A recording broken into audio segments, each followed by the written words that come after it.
साथियों, अभी 2 दिन पहले मैं कनाडा में G7 समिट के लिए वहां था और अमेरिका के राष्ट्रपति ट्रंप ने मुझे फोन किया। उन्होंने कहा कि अब कनाडा तो आए ही हैं, तो वाशिंगटन होकर के जाइए, साथ में खाना खाएंगे, बातें करेंगे।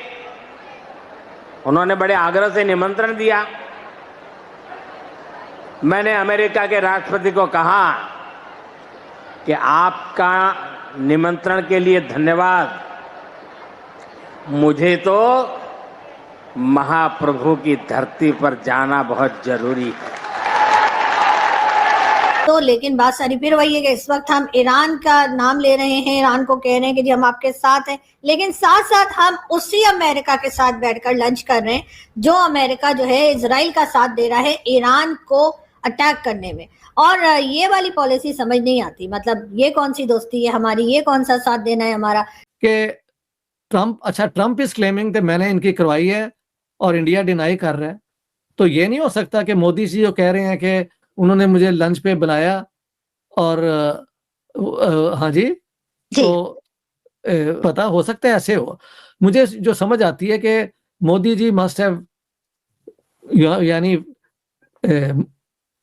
नॉट अपना रिफ्यूज, बस कोई एक्सक्यूज कर लिया है कि उन्हें खबर होगी कि आसिम मुनीर भी will be also there for lunch, तो नहीं मिलना चाहते होंगे, नहीं मिलना चाहते होंगे। हाँ, ठीक है, मिलना होते होंगे। और ट्रंप की कोशिश यही होगी जो पाकिस्तान चाहता है कि दोनों का किसी तरीके से वो मीडिएशन करे, ऐसे मुझे लगता है। ईरान को ये डेफिनेटली है कि एक बार फिर अमेरिका जो है वो शायद इस्तेमाल करेगा अपने फायदे के लिए, जो कि हमेशा से करता आया है।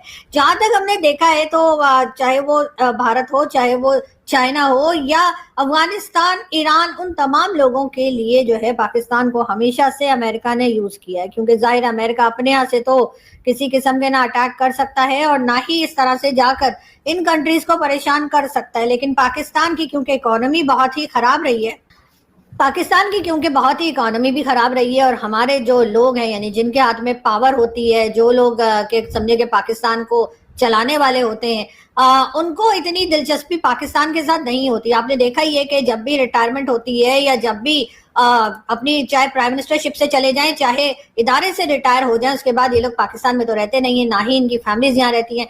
तो इसलिए ये बड़ी ही बेदर्दी के साथ पाकिस्तान की जो भी चीजें हैं उसको इस्तेमाल भी करते हैं और पाकिस्तान के लिए गलत सलत फैसले भी करते हैं और किसी के भी आगे डॉलर के लिए झुक जाते हैं। और उसकी मेन रीजन यही होती है कि जाहिर है उनको क्या परवाह है कि ना उन्होंने पाकिस्तान में रहना है, ना उनकी फैमिलीज ने रहना है, तो यहाँ जो भी होता है हुआ करे। ये सिर्फ अपने बिजनेस चमकाते हैं और उसके बाद निकल जाते हैं। बिजनेस से मुझे याद आया कि बात की जा रही है एक बार फिर पीआईए को बेचने की। जी हाँ, बहुत दिनों से पाकिस्तान की जो एयरलाइन है पीआईए, उसको सेल करने की कोशिश की जा रही है और कई बार ऑक्शन भी हुआ, लेकिन उसके ऊपर कोई फैसला नहीं हो सका। अब कहा यह जा रहा है कि एक बार फिर भाई लोग सामने आए हैं और जी फौजी फर्टिलाइजर जो है, जी हाँ, उस फौजी फर्टिलाइजर वाली, यानी कि जाहिर है नाम से ही जाहिर है कि फौजी हैं और जाहिर है फर्टिलाइजर वगैरह और क्या कुछ नहीं बनाते, आपको पता ही है। पैम्पर से लेकर और जो है वो चाहे वो कह लीजिए कि खाद बनाते हो, चाहे मक्खन बनाते हो, चाहे कुछ भी बनाते हो, आप नाम लीजिए, और हमारे फौजी वो सब बनाते हैं। तो बिल्कुल जी, अब बिजनेस में आगे आए हैं और कहा यह जा रहा है कि अब पीआईए खरीदने की बात हो रही है। फौजी फर्टिलाइजर वाले अब पीआईए खरीद लेंगे, यानी कि इनका बिजनेस जो है वो बढ़ता ही चला जा रहा है और कहीं रुकने का नाम नहीं ले रहा। बिल्कुल सही है, बल्कि मैंने तो कई दफा कहा है और मेरी किताबों में मैंने प्रूफ दिया इसका कि पाकिस्तान बनने से पहले मोहम्मद अली जिन्ना ने इस्फहानी साहब को भेजा था अमेरिका कि उन्हें कहें कि हम आपका एलाई बनते हैं कम्युनिज्म के खिलाफ। तो ये तो पाकिस्तान बनने से पहले America was not interested in Pakistan at that stage, by the way. तो ये पाकिस्तान ने पहल की थी उनको कल्टीवेट करने की। और फिर 1951 में पाकिस्तान यूएसए के ज़रा रिलेशंस बेहतर हुए, उन्होंने थोड़े से आर्मामेंट हमें दिए। फिर 54 और 59 में हमारे मिलिट्री पैक्ट हुए यूएस और पाकिस्तान के। अलबत्ता उस पैक्ट्स में ये भी था कि the US arms will not be used in a war against India. अच्छा, ये था सर? जी। अच्छा, मेन टेक्स्ट में नहीं था, लेकिन स्टेट डिपार्टमेंट की जो अगले दिन होती है ना स्टेटमेंट, उसके ऊपर उसमें वो था। मेरी वो गैरिजन स्टेट किताब में दिया हुआ है मैंने कि क्या उन्होंने कहा था, ठीक है। लेकिन वो हमने इस्तेमाल किया, ये है वो है, लेकिन we were allies of the Americans. एक जमाना था जब हम कहते थे कि we are the most allies of the Americans in Asia, कि हम सबसे ज्यादा एलाइज में से बड़े एलाई हैं। और ये भी हमारा दावा था कि American troops can land in Pakistan at any time. तो एक वो जमाना था। फिर जमाना जरा बदला तो हम जरा चीन के साथी हो गए, और वहां पे हमने एक और शायरी की कि our friendship with China is deeper than the oceans and higher than the mountains. ये शायर है ना हम। और फिर सऊदी अरेबिया के तो हम हमेशा उनके बरखुरदार रहे हैं। क्यों जी? तो हमें तो पुरानी आदत है कि जिसके साथ हम होते हैं उसको तारीफ हद से ज्यादा बढ़ के करते हैं। तो ये कोई नई बात नहीं है जो हमने की है ना। ये मैंने एक वीडियो बनाया, ओल्ड हैबिट्स डाई हार्ड, यानी पुरानी आदतें एकदम जाती नहीं है। तो ये उसका हिस्सा है। पाकिस्तान के लिए एक ब्रेक थ्रू तो है ना। प्रेसिडेंट ट्रम्प वांट्स के उनको दुनिया में याद किया जाए कि उन्होंने यूक्रेन की जंग बंद करा दी। यहाँ पे जो जंग हो रही है, होनी थी न्यूक्लियर वॉर, उसको उन्होंने इंटरवीन किया। पाकिस्तान तो इसको अपनाना चाहता है और कहता है इस बुनियाद पे प्रेसिडेंट ट्रम्प को वो नोबेल पीस प्राइज मिलना चाहिए। इंडिया वाले कहते हैं जी कि ट्रम्प का इसमें कोई रोल नहीं था। तो ये हमारी पुराना तरीका है। अब अलबत्ता इन अ वे हम जो कह रहे हैं वो ट्रम्प को ज्यादा अपील करता है ना, जबकि इंडिया इस पे चुप है। और आपकी बात सही है, आज से कुछ देर पहले इंडिया और चाइना बड़े करीब, इंडिया और यूएसए बहुत करीब हो गए थे, और फिर अंडर प्रेसिडेंट मोदी तो बड़ी लगता था दोस्ती है ट्रम्प की और मोदी की। ऐसे ही है।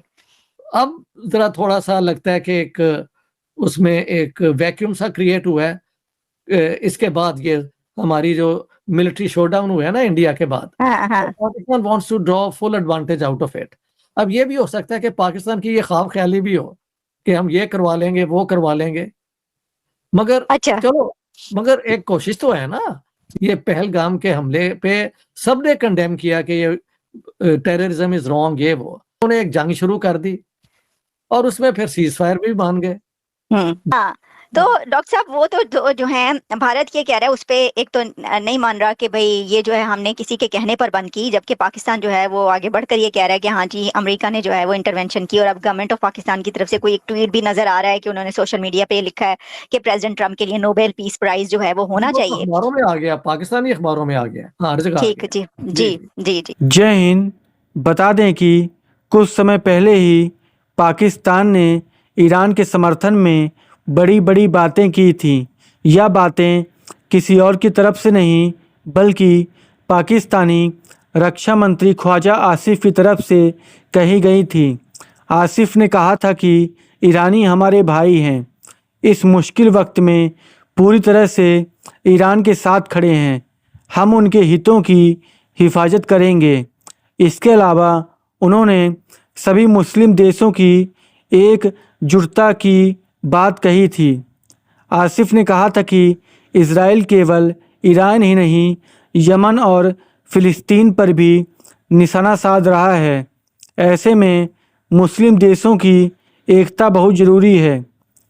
इसके कुछ ही दिनों के बाद पाकिस्तानी सेना के प्रमुख आसिम मुनीर और अमेरिकी राष्ट्रपति डोनाल्ड ट्रंप की मुलाकात हुई। अमेरिकी राष्ट्रपति ने आसिम मुनीर के सम्मान में वाइट हाउस में लंच का आयोजन किया। हालांकि मीडिया को इस आयोजन से दूर रखा गया था। बाद में ट्रंप ने बताया कि उनकी क्या क्या बातें हुईं।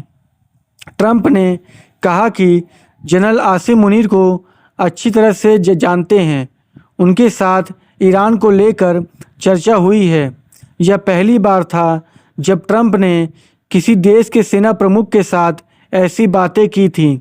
इस मुलाकात से पाकिस्तानी प्रधानमंत्री के शामिल ना होने को लेकर आलोचना की गई थी।